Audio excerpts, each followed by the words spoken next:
sa tanghali. Samantala mga kabrigada, 19 na lugar sa bansa posibleng makakaranas ng danger level na heat index ngayong araw. Balita mula kay Brigada Jigo Custodio, ibrigada mo! Brigada Live Report.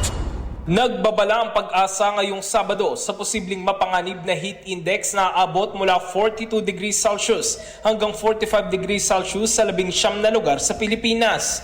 Ayon sa Pag-asa, kabilang sa mga lugar na maaapektuhan ay ang Sangley Point, Cavite sa 45 degrees Celsius, Dagupan City, Pangasinan sa 44 degrees Celsius, Isabela, Batangas, Iloilo at Tarlac sa 43 degrees Celsius, Pasay City, Quezon City, Cagayan, Olongapo, Bulacan, Quezon, Oriental Mindoro, Palawan, Catanduanes, Masbate, Capiz, Iloilo at Zamboanga del Norte sa 42 degrees Celsius. Paliwanag ng Pag-asa, ang heat index ay ang nararamdamang init ng katawan kapag pinagsama ang temperatura at humidity. Payo ng ahensya sa publiko, iwasan ang labis sa pagbababad sa araw lalo na sa tanghali, uminom ng maraming tubig, magsuot ng sombrero at gumamit ng payong kung lalabas.